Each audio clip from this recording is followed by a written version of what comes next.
भादों का महीना अपनी पूरी रंगत पर था।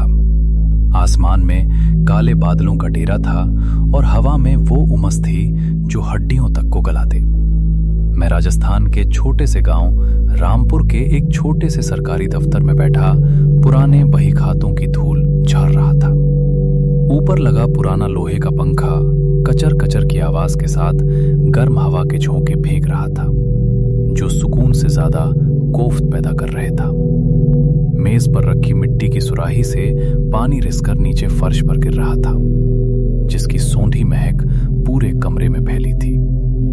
मैंने अभी पीतल के गिलास में कड़क चाय उड़ेली ही थी कि लकड़ी का भारी दरवाजा चरमराते हुए खुला। रघुबीर भीतर आया। रघुबीर इस दफ्तर का सबसे जिंदा दिल आदमी था, वो इंसान जो मुर्दों में भी जान फूंक दे। लेकिन आज उसे देखकर मेरे हाथ से चाय का गिलास छूटते छूटते बचा। उसकी आंखें थकी हुई थीं, जैसे उसने कई रातों से पलक न झपकाई हो, और वो ऐसे चल रहा था जैसे उसके पैरों में मन भर का बोझ बंधा हो। वो बिना कुछ बोले सामने वाली पुरानी लकड़ी की बेंच पर धप से बैठ गया। बेंच के चरमराने की आवाज सन्नाटे में किसी चीख जैसी लगी। क्या हुआ रघुबीर, कोई आफत आ गई का? घर परिवार में सब कुशल मंगल तो है? मैंने पास जाकर उसके कंधे पर हाथ रखा। उसका कंधा बर्फ की तरह ठंडा था, जबकि बाहर लू चल रही थी। उसने मेरी तरफ देखा भी नहीं। उसकी नजरें सामने दीवार पर टंगी एक पुरानी घड़ी पर टिकी थी। फिर एक लंबी सांस भरकर वो भारी गले से बोला, प्रशांत, लाजो चली गई, उसका पूरा। फिर एक लंबी सांस भरकर वो भारी गले से बोला, प्रशांत, लाजो चली गई, उसका पूरा कुनबा रात के सन्नाटे में गांव छोड़ दिया। वे अपने पीछे न कोई संदेश छोड़ गए, न कोई पता। घर के किवाड़ों पे ताला तक नहीं लटकाया, बस जान बचाकर ऐसे भागे जैसे पीछे साक्षात काल पड़ा हो। लाजो रघुबीर के बचपन की संगी थी। दोनों का प्रेम इस गांव की मिट्टी की कहानियों का हिस्सा था। पिछले 10 दिनों से इलाके में पटवारियों की हड़ताल थी, इसलिए दफ्तर बंद था और मेरी रघुबीर से कोई भेंट नहीं हुई थी। अरे तो इसमें इतना काहे घबरा रहे हो? शायद किसी रिश्तेदारी में गए होंगे, लौट आएगी। मैंने उसे ढाढ़स बंधाया। नहीं लौटेगी रे भाई, रघुबीर खौफनाक आवाज में फुसफुसाया। छलावा लौट आया है, वही जिंदा शराब जो पुरखों के वक्त से उस पुरानी तालाब की गहराई में दुबका था। पिछली पूनम की रात जब गांव सो रहा था, छलावे ने लाजो के छोटे भाई को अपनी तरफ खींच लिया। उसका बाप समझ गया कि अब उस शैतानी साये की नजर उनके घर की चौखट तक पहुंच गई है। उन्होंने तय कर लिया कि पुरखों की जमीन और खड़ी फसल भले ही मिट्टी में मिल जाए, पर वे अपनी बाकी औलादों को उस नरक की भेंट नहीं चढ़ाएंगे। मैं जोर से ठहाका मारकर हंस पड़ा। अरे रघुबीर, तुम जैसा पढ़ा लिखा आदमी भी इन ओझा गुनियों और पुराने किस्सों में फंस गया। ये छलावा बलावा कुछ नहीं होता। लड़का अंधेरे में पानी भरने गया होगा, पैर फिसल गया और डूब गया।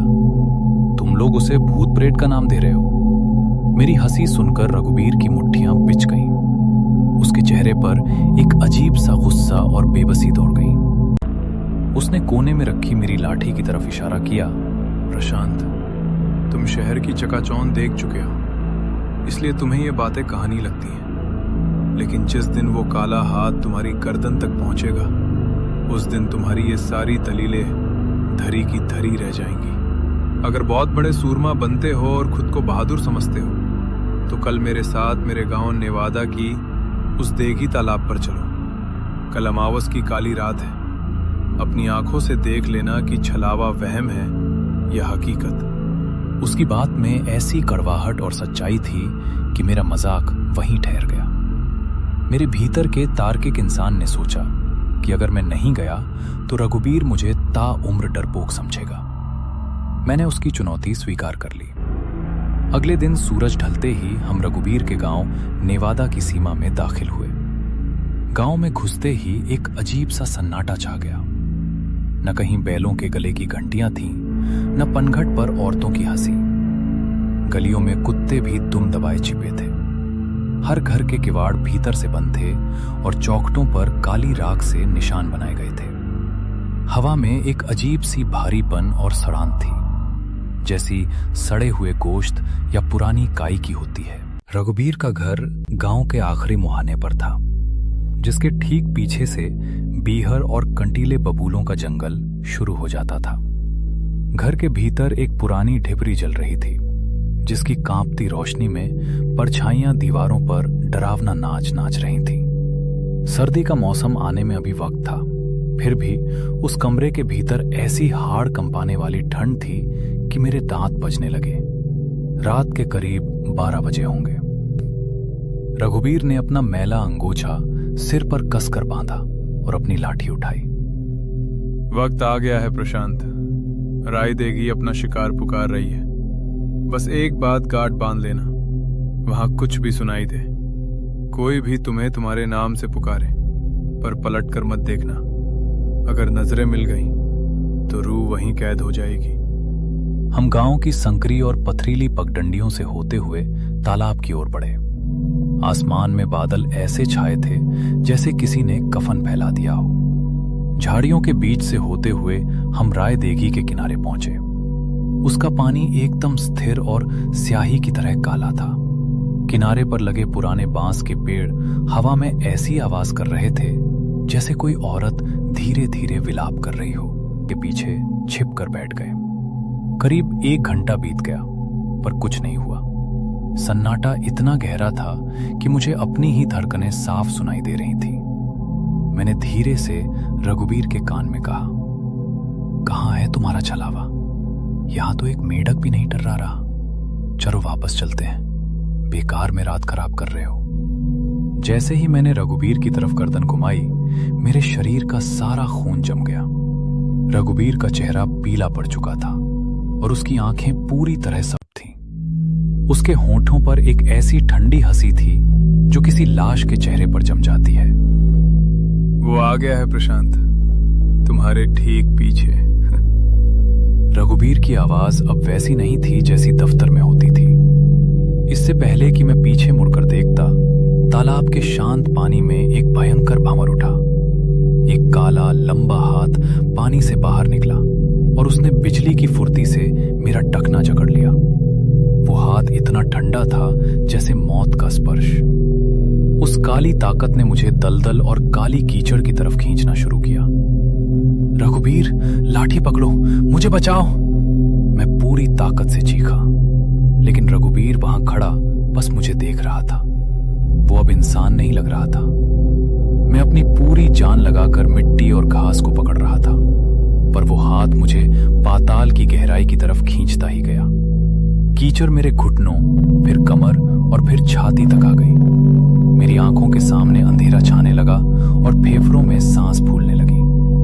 डूबने से ठीक पहले बिजली चमकी और मेरी नजर सामने वाले ऊंचे बरगद के पेड़ पर पड़ी। वहां एक देह लटक रही थी, मैला सा सफेद कुर्ता और वही लाल अंगोछा जो रघुबीर हमेशा पहनता था। वो लाश कई दिन पुरानी लग रही थी। मेरा दिमाग सन्न रह गया।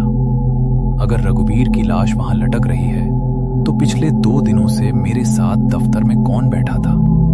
मेरे साथ चलकर यहां कौन आया था? तभी पानी के भीतर से एक और हाथ निकला और उसने मेरा मुंह पूरी तरह बंद कर लिया। मेरे कान के पास वही पुरानी आवाज, लेकिन अब बेहद डरावनी और भारी होकर गूंजी।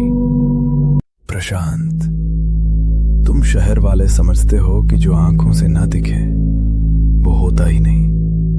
अब देख लिया ना छलावा, लाजो तो भाग गई, पर मैं तुम्हें कहीं जाने नहीं दूंगा। अब तुम भी इसी काली कीचड़ में हमारे साथ रहोगे सदियों तक। एक आखिरी खौफनाक हंसी के साथ तालाब का काला पानी मेरे सिर के ऊपर से गुजर गया। अगले दिन गांव वालों को किनारे पर सिर्फ मेरा पीतल का गिलास मिला। लोग आज भी कहते हैं कि अमावस की रात तालाब के किनारे 2 परछाइयां देखी जाती हैं, एक जो रास्ता दिखाती है और दूसरी जो हमेशा के लिए खींच लेती है।